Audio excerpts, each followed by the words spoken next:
Hello and welcome, ladies and gentlemen. You're watching Canal Algerian News, and these are our top stories. The Eastern Mining Railway taking shape as works progress on the Tnuklat-Bissa section. Bridges and major engineering structures are near completion. Spotlight on innovation at Al Ben Hidi University in Al Bouaghi, where a fast-growing incubator is backing young entrepreneurs.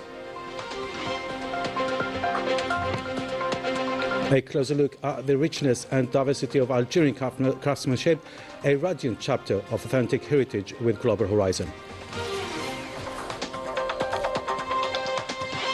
Welcome back. To begin with, Prime Minister Seferi Bcheideh government meeting this Wednesday, beginning with a review of a preliminary draft text defining the conditions for conducting business activities in line with the directive of the President of the Republic, Amajid Tebboune. Ministers also examined sectorial roadmaps for the 2026-2028 period, covering veterans affairs, energy and renewable energies, foreign trade and export promotion, religious affairs and the knowledge economy, including startups and micro-enterprises. Finally, as part of its ongoing monitoring of major structural projects, the government assessed progress on several initiatives in the fields of agriculture, energy and irrigation. The Minister of State, Minister of Foreign Affairs and National Community Abroad and for African Affairs, Ahmed Attaf, received a telephone call this Wednesday from his Cypriot counterpart, Konstantinos Kambos. The two ministers discussed ways and means to reboost bilateral relations and exchange views on prospects for strengthening the Euro-Mediterranean partnership in light of Cyprus' rotating presidency of the European Union. The discussions also addressed the current situation in the Middle East and its implication for regional and international security. In the Energy Cooperation, Minister of State, Minister of Hydrocarbons and Mines, Mohamed Al-Qab, held a video conference this Wednesday with the Minister of Mines and Petroleum and Energy of the Côte d'Ivoire, Mamadou Sankafwa Koulibaly. The meeting was attended by the Secretary of State to the Minister of Hydrocarbons and Mines, Karima Bekir Tafer. Discussions focused on ways to strengthen and further develop bilateral cooperation, particularly in the hydrocarbons and mine sectors. The talks also provided an opportunity to review the current state of cooperation and explore future prospects with both sides, underscoring the importance of expanding collaboration in research, exploration, production and processing of mineral resources. Among the major ongoing infrastructure projects is the Eastern Mining Railway line, which is taking shape following earthworks on the 43-kilometre section from Tnukla to Tbissa. The project also includes the construction of 10 bridges and other engineering structures. Report by Nordin Ben Absa, taken up by Yasin Hamdi. On this site, the working pace reached its peak, reflecting the devotion of the teams to achieve the strategic project in an efficient way. Development and earthworks on the Tnukla-Tbissa section of the Eastern Mining Railway are the best example. This section represents a volume of 200,000 cubic meters of fill. We achieved 50% of the works. The objective is to finish this part by the end of the month. During Ramadan, the teams have been reinforced to achieve this strategic project on time. The preparation of the Eastern Mining Railway route requires particular techniques to outcome topographical challenges using engineering structures to ensure the straightness and the fluidity of the line. We have several prefabrication plants for metal beams. The study and the prefabrication are ensured by Algerian skills. However, we still import raw material used in manufacturing these beams. We hope that these materials will soon be produced locally thanks to the garage billet iron ore. The height of the pillars goes from 20 to 48 meters. Thanks to the new formwork techniques, we can optimize the work efficiency to deliver the project on time.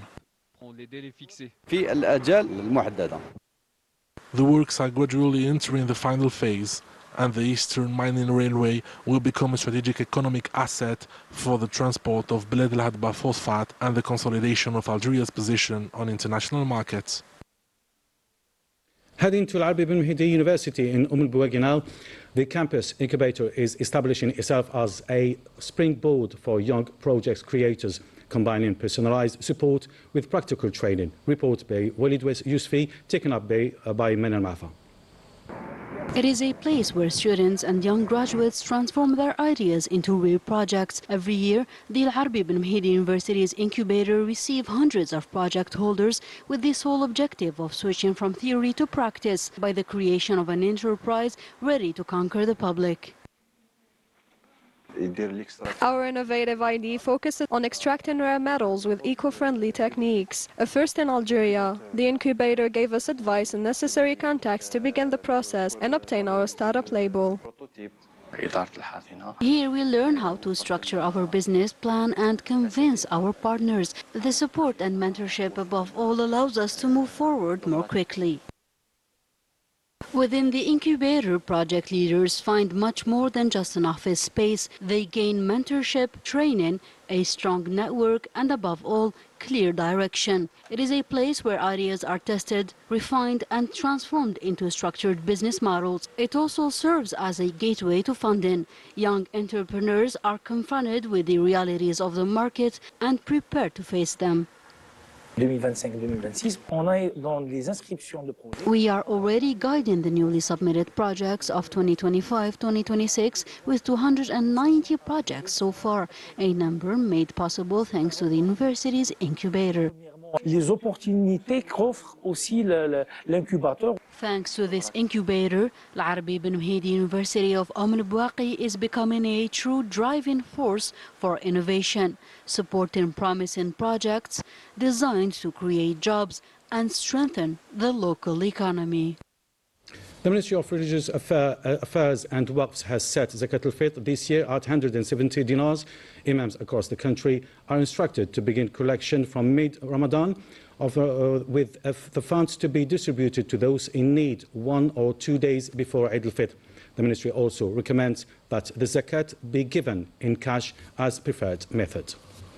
To the weekly report of the PNA as part of the Fighting Against Terrorism detachment of the PNA eliminated in Ain Difla in the 1st Military Region 2 terrorists and recovered 2 Kalashnikov submachines, guns and a quantity of ammunition, while 8 terrorist support elements were arrested during different operations carried out across the national territory. As part of the fight against organised crime and the scourge of drug trafficking in our country, combined detachment of the PNA intercepted, in coordination with different security services in operations across the military regions, 37 drug traffickers and thwarted attempts to introduce 5 quintals and 22 kilograms of cannabis through the borders with Morocco, while more than 1,174,000 psychotropic tablets were seized. In Tamanrasset, Borjbeji, Mukhtar, Ain Salah and Ingizam, detachment of the People's National Army arrested 325 individuals and seized 42 vehicles, 299 generators, 138 jackhammers, 4 metal detectors, as well as quantities of mixture of raw gold and stones used in illegal mining operations. On the other hand, 15 other individuals were arrested and 1 submachine gun, 1 automatic pistol, 5 hunting rifles and more than 39,000 litres of fuel, 22 quintals of tobacco and 1 ton of foodstuff intended for speculation were seized. Similarly, borders guards thwarted at the level of our national costs attempt at illegal migration and saved 108 individuals on board traditionally built boats, while 81 illegal immigrants of different nationalities were arrested across the national territory. A new report by Transparency Maroc casts a doubt on Morocco's post-earthquake recovery, citing stalled reconstruction at El Haouz and fulfilled funding promises and mounting repression against citizens demanding accountability. Minister Lila Bilaman. Transparency Maroc's latest assessment of post-earthquake efforts points to a bleak picture. Reconstruction in El Haouz, it says, is stalled and shrouded in opacity. The report underscores a widening gap between the scale of funding announced and the resources actually put to work. The situation is visible at a glance. Survivors remain intense as temperatures plunge. In El Haouz, Azilal, and Shishawa provinces, 220 schools are still closed, according to the watchdog. Public anger is growing. Moroccans have taken to the streets to press their case, but security forces have responded with force, intent on quelling dissent.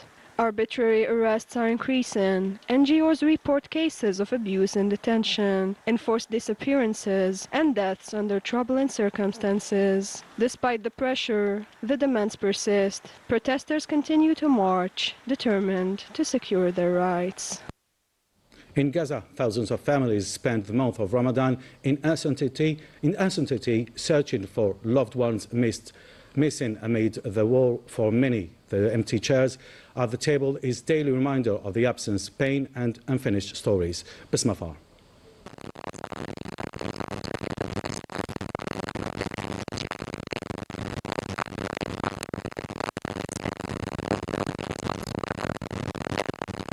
Amid rich cultural heritage and growing economic participation, Algerian women are transforming traditional crafts into modern assets, blending ancestral knowledge with contemporary entrepreneurship while keeping history alive through their creation. Coverage by Iman Bilbilkhair, taken up by Melissa Lila Bilaman.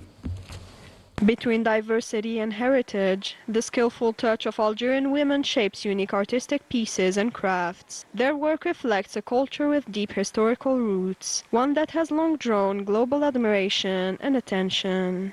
Despite the challenges, seeing Algerian women actively contributing to the economy is deeply inspiring. Their high craftsmanship and product quality reflect real creativity and excellence. State support plays a crucial role in empowering Algerian women and strengthening their presence across sectors, especially in traditional crafts. Algerian craftswomen carry knowledge and traditions passed down through generations, a value modern societies should continue to preserve. Traditional clothing, ancestral sweets and dishes, ceramics, visual arts, and beauty products have been transformed by creative hands from simple materials into living memories. Each displayed piece tells part of a larger historical story. Algerian women can create beautiful work while helping promote the country's tourism and cultural identity.